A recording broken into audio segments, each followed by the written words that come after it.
علامہ صاحب ایک سوال اور ہے، میں شارق احمد کاشف صاحب کی جانب آؤں گا۔ ماں بیٹے میں بڑی محبت ہوتی ہے، بیٹی میں بھی بڑی محبت ہوتی ہے۔ باپ باہر گیا ہوا تھا، گھر پہ آیا تو اسے پتہ چلا کہ میری لاڈلی بیٹی نے آج روزہ رکھا ہے۔ طبیعت ناساز تھی تو کہا پپا مما نے مجھے روزہ رکھوا دیا، اب میں روزہ توڑنا چاہتی ہوں، یعنی کہ ختم کرنا چاہتی ہوں اس روزے کو۔ تو باپ نے بولا ہاں کر دو، کوئی بات نہیں۔ تو جب ماں آئی اس نے جب یہ دیکھا تو ان کی مجھے آج کال آئی، انہوں نے کہا کہ ایسی سچویشن کے اندر گناہ کس کے اوپر ہے؟ میرے اوپر گناہ ہے، میرے ہسبینڈ پہ، یا میری بچی پہ؟ کیونکہ روزہ تو ختم ہو گیا نا باپ کے کہنے پہ۔ بسم اللہ الرحمن الرحیم۔ یہ دیکھا جائے گا کہ بچی کی عمر کتنی ہے، مطلب اگر اس کو روزہ فرض ہے تو نہیں، روزہ فرض ہے، بچی بڑی ہی تھی۔ بچی بڑی تھی، جی جی۔ تو اگر بچی بڑی ہیں اور روزہ فرض ہے اس پر تو اس سے روزہ رکھنا چاہیے جب تک کوئی حالت مجبوری کوئی بات ایسی نہ ہو۔ اس کا گناہ یا اس کا کفارہ کس پہ جائے گا؟ مطلب اگر بلا ہی وجہ توڑوایا ہے باپ نے تو باپ تو اس کا ذمہ دار ہے نا۔ اس نے تو بیٹی کی محبت میں کہا کہ چلو بیٹا کوئی بیٹی بات کی نہیں، نہیں، اللہ رسول کی محبت دیکھنی ہوگی نا اس میں، تو یہ دیکھنے کہ اللہ رسول کی محبت دیکھنی ہے۔ مطلب یہ چیز اگر ہم سوچنے لگ جائیں کہ بیٹی کی، تو فجر میں بچوں کو نہ اٹھائیں۔ فجر میں اٹھنے کی جو اللہ رسول کی محبت ہی ہے جو غالب آتی ہے، تو لوگ فجر میں اٹھتے ہیں، اس کے بعد پھر ذکر کی طرف دوڑتے ہیں۔ تو ہم نے یہ دیکھنا ہے کہ وہ کام جو اللہ رسول کی محبت میں کیا جائے۔ بندوں کی تو بہت ساری محبتیں ہوتی ہیں کہ یہ کام نہیں کرو، والد نے بولا نہیں کرو، والد بولیں گے نماز نہیں پڑھو، بہت سے۔ میں ایک بات بتانا چاہوں گا کہ یہ بات اگر آ گئی ہے تو ایک عورت یہ کہتی ہے کہ وہ میرا شوہر مجھے کہتا ہے کہ مجھے بند سنور کے نہ لوگوں کے درمیان جانا ہے، اور میرا شوہر مجھ سے ناراض ہو جاتا ہے۔ اہم بات ہے، بالکل ایسا تو ہی ہے۔ وہ مجھ سے، میرا شوہر مجھ سے ناراض، اگر میں اس طرح نہیں جاتی تو میرا شوہر مجھ سے ناراض ہو جاتا ہے۔ تو میں کہتا ہوں بہن تم شوہر کی ناراضگی دیکھتی ہو، مطلب اس میں شوہر کی ناراضگی نہیں چلے گی، شریعت کے معاملے میں کسی کی طبیعت نہیں چلے گی۔ تو طبیعت نہیں، شریعت دیکھنی ہے کہ جب اللہ رسول کا حکم ہے روزہ تو ہم نے روزہ رکھنا ہے۔ باپ روزہ توڑوا رہا، باپ گناہ گار ہوگا اس کا۔ یعنی تیار ہو کے جانا اور روزہ دو الگ الگ باتیں نہیں ہے علامہ صاحب؟ نہیں، میں نے وہ سمجھایا ہے کہ بعض لوگ یہ کہتے ہیں کہ بھائی شوہر کیونکہ مزاج خدا ہوتا ہے اور اس کی بات ماننا ضروری ہے، تو اس کی وہ بات مانیں گے جو شریعت کے شریعت کے تابع ہوگی، وہ بات مانیں گے۔ سمجھانے شریعت کے تابع جو بات نہیں ہوگی وہ ہرگز نہیں مانی جائے گی۔ اور روزہ توڑ دینا، اب دیکھیں اس کا کفارہ ہے۔ ایک روزہ بھی اگر توڑا ہے تو آپ یا تو 60 مسکین کو 2 وقت کا کھانا کھلائیں۔ اچھا، اگر اس کی طاقت نہیں رکھتے تو پھر 2 مہینے یعنی 60 دن تک آپ تواتر کے ساتھ جو ہے وہ روزہ رکھیں گے، 2 مہینے تک۔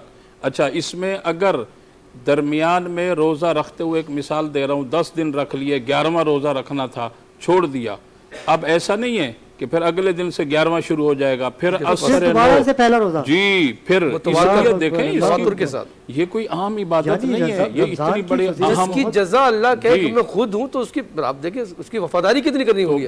کم از کم ماں باپ کو سوچنا چاہیے، دین سے اتنا لا علم نہیں ہونا چاہیے، دین سے اتنا دور نہیں ہونا چاہیے۔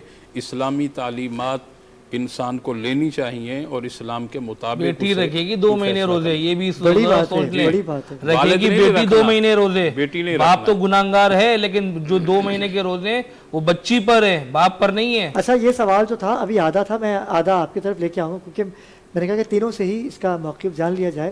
لیکن اس والد نے اپنی بیٹی سے کہا کہ بیٹی تم آج کا روزہ توڑ لو، میں تمہارے حصے کے روزے رکھ لوں گا۔ نہیں نہیں نہیں، دیکھیں دین دوسروں کی مزاج پر چلنے کا نام نہیں ہے۔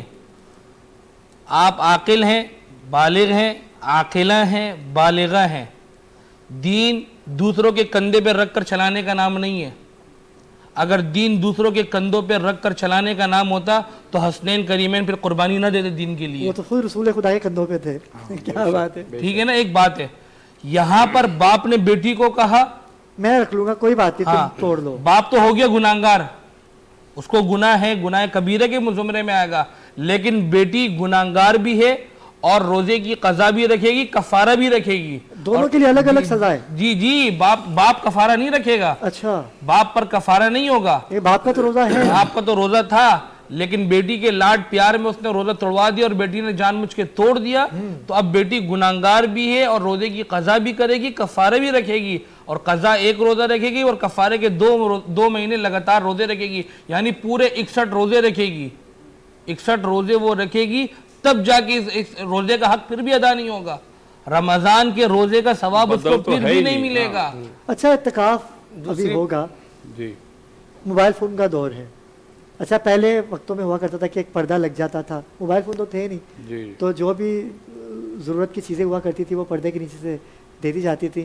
لیکن اب کیا اتقاف کرنا, میں تینوں سے اس کا بلکہ آپا کو بھی میں شامل گفتگو کروں گا, موبائل فون پہ بات کر سکتی ہیں اپنے بھائی سے کہ میری پسندیدہ چیز لیتے ہوئے آ جانا, میں آج افطاری میں یہ کھاؤں گی, سحری میں مجھے یہ کھانا ہے, کیا آواز سن سکتا ہے بھائی یا کوئی بھی ایکس وائی زیڈ, یا اگر کسی کی وہ منگیتر ہے یا اسے وہ کہہ دے کہ آج آپ آ رہے ہیں میرے لیے عیدی لے کے, تو پلیز آپ وہ بھی لیتے ہوئے آئیے گا, یہ کہہ سکتی ہے اعتکاف کے اندر؟ دیکھیں میں عرض کروں, جو منگیتر کا لفظ آپ نے استعمال کیا, اب یہاں نوعیت بدل گئی, کیونکہ جب تک اس کا ہونے والا جو شوہر ہے اس سے نکاح نہیں ہو جاتا نامحرم, اس وقت تک وہ نامحرم ہے. لیکن آج کل تو ہو رہا ہے, اس کی سزا کیا ہے اس کا بھی تو میں بتائیے. وہی عرض کر رہا ہوں, دیکھیں شریعت نے پتہ چلنا چاہیے نا. جی میں وہی عرض کر رہا ہوں, بڑی اہمیت. دیکھیں جو صحیح طریقہ ہے, میں اپنے حاضرین و ناظرین کی خدمت عالیہ میں یہ بات عرض کرنا چاہتا ہوں دھرتی ٹی وی کی وساقت سے کہ بہتر طریقہ یہ ہے, اسلامی تعلیمات ہمیں یہ بتاتی ہیں کہ آپ منگنی کی رسم کو ختم کر دیں. منگنی کی رسم تو ہے ہی نہیں, اس کا کوئی وجود ہی نہیں ہے اسلام کے, یہ غیر اسلامی عمل ہے. آپ کیوں نہ ہو, بے شک دیکھیں آپ رخصتی کے عمل کو کچھ مہینوں میں تاخیر کریں تو کر سکتے ہیں, کچھ سالوں میں اگر نکاح کر دیں, ٹھیک نکاح کر دیں تاکہ وہ. اچھا آج کل تو علامہ صاحب منگنی ہو جاتی ہے تو ٹوٹ بھی جاتی ہے فوراً. جی ایک موبائل فون کا دور ہے, وہ اس لیے نا کہ آپ نے بنیاد ہی غلط رکھی ہے. بالکل آپ نے بنیاد ہی غلط رکھی ہے نا. جب آپ بنیاد ہی قرآن و سنت کے مطابق رکھیں گے تو انشاءاللہ آگے کی جو منزل ہے وہ آسان بھی ہوگی, اس میں برکت بھی ہوگی, اور اللہ کریم جب صاحب اولاد فرمائے گا تو وہ اولاد آپ کی فرما بردار بھی ہوگی. یعنی آپ کی بات سے یہ میں نے جانچ لیا کہ یہ غلط ہے. آپ کسی بھی, اچھا بھائی کو علامہ صاحب کر سکتی ہے میسیج یا والد صاحب کو؟ میں بات ضرور کہوں گا کہ بات بیچ میں رہ گئی تھی, روزے کی بات چلی تھی والدین کی نا, تو کبھی کبھی والدین یہ کہتے ہیں کہ بیٹا تمہارا آدھا روزہ ہے. جی یہ بھی ہوتا ہے, یہ بھی ہوتا ہے, تم ایک بجے تک رکھ لو, تمہارا آدھا روزہ ہے, اور جب تم بڑے تو آپ یہ کہنا بھی غلط ہے. مطلب روزہ آدھا نہیں ہوتا, روزہ ہوتا ہے, وہ بچہ ہو یا بڑا. ہاں بچہ ہو, یہ بھی غلط ان کے بنیاد رکھی جاتی ہے گھر پہ نا. تو پھر بچہ پھر آدھا ہی روزہ رکھتا ہے زندگی پر, وہ آپ دیکھ رہے ہو کیا ہو رہا ہے, وہ دوپہر میں کھانا کھا رہا ہوتا ہے. تو یہ چیزیں بھی میں اس لیے میں نے کہا کہ ٹی وی میں بات چل رہی ہے تو لوگوں تک اویئرنیس پہنچے کہ نہیں بھائی یہ نہیں کہنا چاہیے. جھوٹ بچپن میں بھی جھوٹی ہے, بالکل ایسا ہی. بیٹا ایسا کرو, تمہارا آدھا روزہ, تمہارا پونا روزہ ہے, تم بالکل روزہ ہے. جو حکم ہے جہاں تک کا روزے پورے ہوتے ہیں. جہاں تک بات چلی, ابھی فون کی بات چلی, دیکھیں خانہ کعبہ میں 360 بت ایسے نہیں آ گئے تھے. خانہ کعبہ میں 360 بت, اس کی ایک تاریخ ہے, اور تاریخ کیا ہے کہ جب ایک قصاص اور نائلہ دو عورت اور مرد تھے جو انہوں نے گناہ کیا, تو اللہ تبارک و تعالیٰ نے اسے کیا کیا, اسے پتھر کا بنا دیا. تو خانہ کعبہ میں جب لوگ جایا کرتے تو لوگ عبرت کرتے تھے, دیکھو یہ کیسے لوگ ہیں, بالکل ایسا ہی, یہ پتھر کے بن گئے, انہوں نے گناہ کیا. لیکن تاریخ بدلتے پھر کیا ہوا, لوگ سمجھا کہ شاید خانہ کعبہ کے اندر ہے تو کوئی معتبر چیز ہوگی, کیونکہ قبیلے بدلتے رہے, لوگ نئے آتے رہے, دور نیا آتا رہا, تو پھر کیا ہوا, لوگوں نے کہا اچھا 2 ہیں تو ایک تیسرا بھی رکھ دو, چوتھا بھی رکھ دو, 360 بت ہو گئے. میں یہ بتانا چاہتا ہوں کہ دیکھیں اگر آج کسی بھی وجہ سے اگر کسی کو موبائل فون استعمال کرنے کی اجازت دے دی جائے تو اس کے نتائج کتنے خراب ہونے پتہ آپ کو آگے جا کے. مطلب آج تھوڑی بات صحیح لگ رہی ہے, 20 سال کے بعد 30 سال کے بعد کتنا مس یوز ہوگا.